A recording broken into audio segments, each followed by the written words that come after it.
तलावांचे शहर आता कॉन्क्रीटचे शहर होऊ लागले असून पर्यावरणाला धक्का पोहोचत आहे। त्यामुळे कावेसर तलावाचं कॉन्क्रीटीकरण होऊ देणार नाही असं आमदार संजय केळकर यांनी ठणकावून सांगितलंय। हिरानंदानी परिसरातील नागरिक आणि पर्यावरण प्रेमींनी जनसेवकाचा जनसंवाद या कार्यक्रमामध्ये आमदार संजय केळकर यांची भेट घेतली। यावेळी त्यांनी कावेसर तलावाला कॉन्क्रीटीकरणापासून रोखण्याची मागणी केली। याबाबत केळकर यांनी नागरिकांना आश्वासित केलं। एकेकाळी ठाणे हे तलावांचं शहर म्हणून ओळखलं जाते। आता अतिक्रमणामुळे तलाव गायब झाले आहेत। कावेसर तलाव परिसर पर्यावरणपूरक असून विविध जातींचे पक्ष आणि जैवसाखळी अस्तित्वात आहे। कॉन्क्रीटीकरणामुळे पर्यावरणाला बाधा पोहोचणार असल्याचं नागरिकांचं म्हणणं आहे। त्यामुळे तलावाची नैसर्गिक अवस्था टिकून राहील यासाठी प्रसंगी आमदार निधी देईल असं देखील केळकर यांनी सांगितलंय। भाजपाच्या खोपट येथील 111व्या जनसेवकाचा जनसंवाद या कार्यक्रमामध्ये अनेक नागरिकांनी निवेदनाद्वारे तक्रारी केल्या। ठाण्यात सुरू असलेल्या SRA प्रकल्प कौतुकास्पद असला तरी या प्रकल्पाच्या विकासकांच्या आडमुठेपणामुळे आजूबाजूच्या इमारतींना धोका निर्माण झाला आहे। याबाबत SRA अधिकाऱ्यांशी बोलून विकासकावरती कारवाई करण्याच्या सूचना दिल्याचं केळकर यांनी प्रसारमाध्यमांशी बोलताना सांगितलं। आज 111वा जनसंवाद उतरसर येथील आमच्या कार्यालयामध्ये आम्ही हा उपक्रम पार पाडला।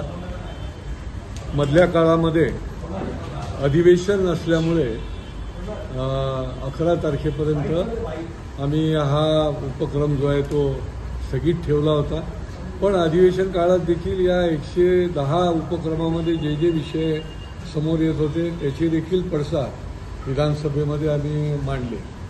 आज देखील अनेक दिवसानंतर पण लोक मोठ्या प्रमाणामध्ये या ठिकाणी आले होते, त्यांच्या तक्रारी घेऊन आले होते आणि त्याच्यामध्ये पुन्हा एकदा SRAची ज्या काही विषय चालू आहे तर ते पुन्हा एकदा ऐरणीवर आले। SRAमध्ये जे बिल्डर काम करतात या बिल्डरच्या पाठीशी SRAच्या अधिकाऱ्यांनी राहता कामा नये आणि त्यांना योग्य वेळेला योग्य पद्धतीने नोटीस पण द्यायला पाहिजे। या ठिकाणी बल्लाळेश्वर SRA प्रकल्प चालू आहे, चांगला आहे, तो अखंडितपणे चालू राहायला पाहिजे। परंतु त्या SRAचा प्रकल्प करत असताना त्या ठिकाणी जे काही काम चालू आहे त्याच्यामुळे आजूबाजूच्या इमारतींना देखील धोका पोचलेला आहे।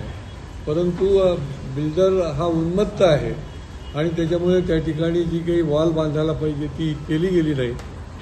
तिथले रहिवासी आज या ठिकाणी आले होते, ते जीव मुठीत धरून राहत आहेत।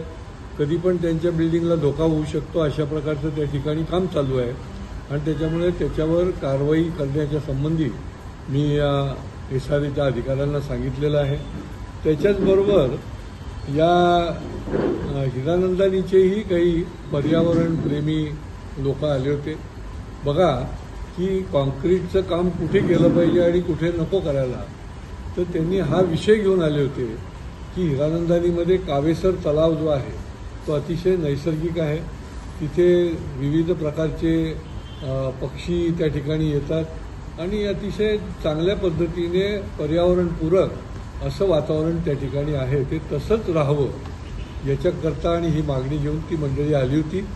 त्या ठिकाणी मी पण आधी गेलेलो होतो आणि त्याच्यामुळे मला त्याची कल्पना असल्यामुळे आम्ही त्यांना आश्वासित केलं की तो आपण प्रोटेक्ट करू, तिथे कुठेही कॉन्क्रीटीकरण होणार नाही आणि त्या ठिकाणी कृत्रिम अशा प्रकारचं कुठलंही काम न करता स्थापत्य काम तो नैसर्गिक असा आपण तलाव ठेवू, म्हणजे ठाण्याच्या दृष्टीने ते एक वेगळं आकर्षण ठरेल आणि मी स्वतः त्याच्याकरता लक्ष पण घालणार आहे आणि वेळ पडली तर माझा निधी देखील द्यायला लागला तर देणार आहे।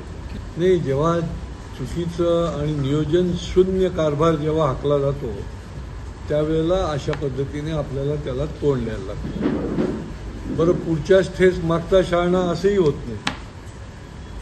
2 वर्षापूर्वी ॲडव्होकेट पवार हे नाहकपणे झाड पडल्यामुळे त्यांचं निधन झालं, त्यांची फॅमिली उघड्यावर पडली, त्यांची पत्नीला कॉन्ट्रॅक्टवर नोकरी द्यायला लागली महापालिकेला। आम्ही पाठपुरावा करत होतो शासनाकडे, पण सांगायचा हेतू हा की त्यांना वेळोवेळी सांगून देखील रस्त्यावरची जी उन्मळून पडणारी झाडं आहेत त्याची कटाई छटाई जी आहे ती नियोजनबद्ध पद्धतीने न केल्यामुळे हे सगळं आपल्याला भोगायला लागतं। आजही आता पाऊस थांबलेला आहे तरी देखील रस्त्याच्या निरनिराळ्या ठिकाणी ज्या फांद्याची छाटणी केली आहे त्या अजूनही मोठ्या प्रमाणामध्ये त्या ठिकाणी आहेत आणि त्याच्यामुळे महापालिकेने याची गंभीर दखल घ्यायला पाहिजे आणि पुढचं संकट येण्याच्या आधी हे काम करून घ्यायला पाहिजे.